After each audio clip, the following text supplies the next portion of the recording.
이제야 이 책의 본론에 들어가는 소론이 나와요. 이제 이 책의 소론. 이제 꿈에 나타난 개성화 과정의 상징에서 소론 부분에 이제 나오죠. 56페이지에 보면 나무로 변하는 7 ним프와 함께 검을 들고 있는 주피터입니다. 자, 오른쪽에 검을 들고 있죠. 주피터가. 그죠? 그리고 요정들이 있습니다. 7 요정들이 있죠. 근데 이제 여기서는 7 요정들이 있는데 어쩌면은 하나의 요정일 수 있어요. 그래서 하나의 요정이 사람에서부터 나무로 변하는 그런 과정을 보여줍니다.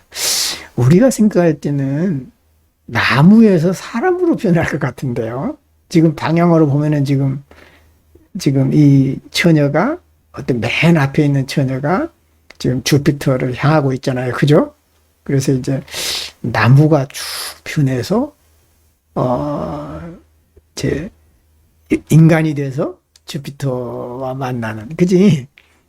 이래야 좀 더 자연스러울 것 같은데 이 그림의 이제 해설은 그것이 아니고 이 여성이 나무로 이제 변하는 7 과정을 설명해 주는 겁니다.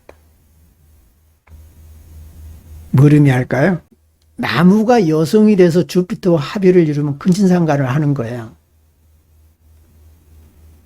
근데 근친상간의 욕망에 있는 딸이 아버지를 악망하지만은 점점 나무로 변해서 어찌 보면은 이제 그 아버지에 대한 환상을 나무로 대체시키거나 자신이 다른 존재가 돼서 어떤 아버지하고의 그런 어떤 이제 근친상간의 욕망이 이제 변화가 되는 것이죠. 리비도의 변환이 일어나는 것이죠. 그러면서 어찌 보면은 새로운 존재로 탄생하되 아버지의 그 관계는 유지할 수 있는 거예요. 다시 말하면 여성이 나무로 변화됐다라는 것은 또 뭘 의미할까요? 뭐로 변화된 거죠? 엄마로 변화된 거예요. 그 엄마는 원형적인 엄마고 모성성을 갖춘 여성으로 변화된 거죠.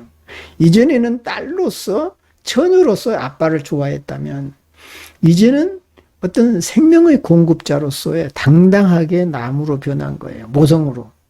그러면서 이 어머니가 돼 있는 거죠. 어찌 보면. 그러면서 예전에는 이제 딸로서 아빠에게 종속이 돼서 아빠하고의 동의실을 통한 이제 그런 근친상간의 욕망이 있었다면 이제는 대등한 존재로서 아빠하고의 관계를 맺을 수 있는 나무가 됐다라고 생각할 수 있는 거예요.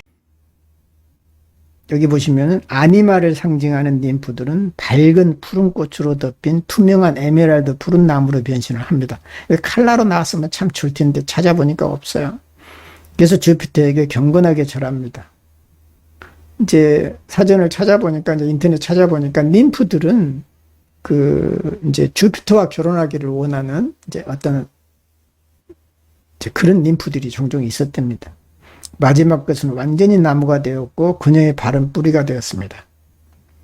그녀의 발이 이제 뿌리가 됐다. 나무의 뿌리가 땅에 뿌리 받고 있는 것이죠. 이것도 이제 어떤 대지의 모성성과 대지와 접지 않은 그런 의미도 있을 테고요.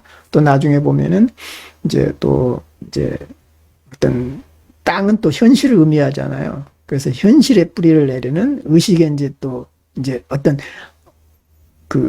아버지하고 동일시된 상태가 무의식적인 거라면 땅은 의식적인 그런 상황으로 볼 수도 있죠. 이제 그런 차원으로 얘기하는 경우도 있습니다. 그래서 처녀 머리의 꼭대기는 변형이 차례로 일어날 것임을 보여준다. 또 나무로 변신한다라고 하는 것은 나무가 영원한 생사의 순환을 상징하기도 하죠. 아까 이제 그림에서 우리가 이제 봤듯이 나무가 이제 영원한 생명의 순환이기도 하거든요. 또 자연의 일부로 돌아갔다. 그런 의미도 듭니다. 결국은 이것은 최고의 신성, 주피터에 동화하는 요정들입니다. 이게 이제 근친상간의 욕망에서도 나타나지만 융이 나중에 말하는 소위 두 가지 사고를 얘기를 하죠. 융 전집 7권에서 보면은 이제 그 의식적인 사고와 무의식적인 사고, 환상적인 사고를 얘기하면서 보통 청소년기에는 어떤 환상에 졌느냐. 바로 이 일은 어떤 근친상간에 대한 환상에 졌고 자기가 영웅으로 착각하고 아버지나 엄마의 능력을 자신의 능력으로 아는 그런 환상 속에 빠진다는 얘기를 쭉 해요. 이것이 이제 근친상간의 열망과 연관되기도 한다는 것이죠. 그래서 여기서 보면은 이제 꿈에 나타난 개성화 과정의 상징들은 꿈에 등장하는 원형적 성질의 상들이 변화하는 과정을 보여주죠. 리비도의 변환이 일어난다는 것입니다. 이 얘기를 하기 위해서 이 그림을 올렸을 거다. 그렇게 생각을 하는 것이죠. 응? 이 얘기를 하기 위해서 그림을 올렸을 거다. 근데 이 그림에 대한 해석은 본인이 그렇게 하지는 않지만 내가 찾아서 이제 해준 겁니다. 이 이제 해석을 보면은요. 여성의 영혼을 상징하는 ним프들은 종종 신성과 불멸의 상징으로 여겨지는 나무로 변신합니다. 불멸의 상징이기도 하고요. 또 영생을 상징하기도 하고요. 신성함을 상징하기도 하고요. 나무들이 또 그렇게 해서 나무로 변하는데 ним프들이 지고지순한 신에게 경건하게 절을 한다는 사실은 그들이 신의 뜻에 복종하고 또 신성한 전체의 일부가 되려는 욕망이 있는 것입니다. 그러니까 이제 내가 이제 유튜브 지난번에 얘기에서도 이제 전이의 심리학에서도 얘기했듯이 아버지나 엄마하고의 근친상간 관계라고 하는 것은 그것을 전체성으로 볼 때 그 전체성의 일부가 되든지 아니면 전체성과 동일시되는 현상이라나 그랬잖아요.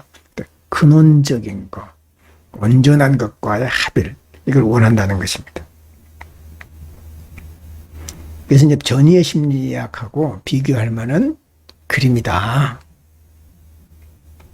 그리고 이제 림프가 나무로 변하는 것은 개성화 과정에 대한 은유로도 볼 수 있다. 그래서 융 심리학에서 개성화란 한 개인이 온전하고 완전한 존재가 되는 과정이죠. 그래서 아니마를 상징하는 림프는 남성에게 무의식을 대변하는 영혼이지요. 그러니까 남성의 영혼이 이제 아니마인 거예요. 무의식을 의식에 통합함으로써 개인은 더욱 온전하고 완전한 존재가 될 수 있다. 뭐 이제 아는 얘기인데 또 여러분들한테 쉽게 다시 한번 리마인드 하기 위해서 또 써놨습니다.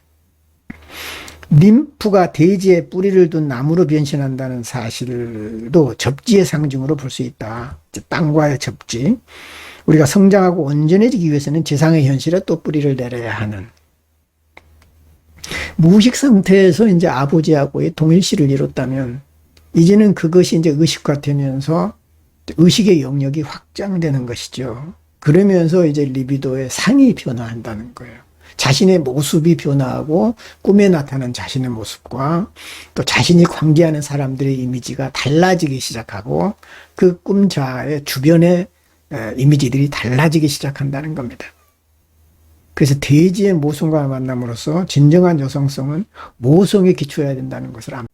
대지에 뿌리를 둬야 된다는 여성은. 그래야 개성화가 이루어져요. 진정한 모성성에 기초로 해야 되는 것이죠. 여성성이라고 하는 것은. 그래서 요정들이 차례로 변신한다는 사실은 개성화의 과정이 점진적이라는 거예요. 한꺼번에 되는 것이 아니라 점진적으로 이루어진다. 그래서 온전하고 완전한 존재가 되려면 시간과 희생과 이제 노력이 필요한 것이죠.